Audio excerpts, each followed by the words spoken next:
গরমতলার মাঠও আইছি, আইয়া খুব বেশি মিস করলাম আসলে। আগে আমরা একলগে মিললাম, ইচ্ছা কত বন্ধু থাকতাম, কই গেল বন্ধু তারা? আসলে ওই সময়ের পরিবর্তনে আজকে বন্ধু বান্ধবের সংখ্যা একবারে কমা তিন সাইড হইয়া দাঁড়াইছে।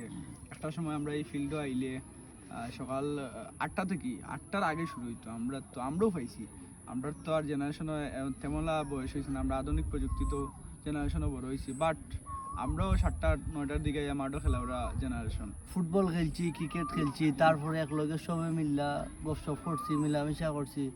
5 7 15 জন, এখন একজন দুইজন এর উপরে, মানে আসলে বন্ধুগুলার খুব মিস করলাম। আমার কাছে মনে হয় আমরাও মনে হয় লাস্ট জেনারেশন যারা সকাল 9টার আগে ঘুম থেকে উঠতো।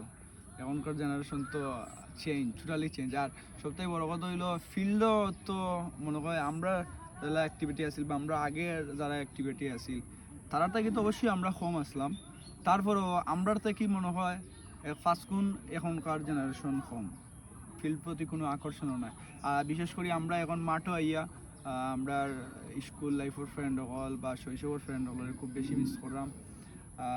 জীবনের থাকিতে তারা দেশের বিশ্বের বিভিন্ন দেশে আসেন, সবরে স্মরণ করা আমি খুব মিস করলাম। ইনশাল্লাহ একদিন আমরা আড্ডা দিমু, ফিল্ডে আড্ডা দিমু সব একসাথে, হয়তো বা সব সাকসেসফুল হইয়া সব মিলামিশা আগের মতো একসাথে আমরা বইমু, আড্ডা দেবো। আমরা দোয়া করি সব সাকসেসফুল হোক। যে দেখানো আসো যার প্রফেশনে আসো, যার যার জায়গা থেকে সাকসেসফুল হোক, ওটাও আমরা আশা রইল। আর আড্ডা হইব, অনেক আড্ডা হইব। মিস করলাম সব। মিস করলাম সব ভালো থাকুক।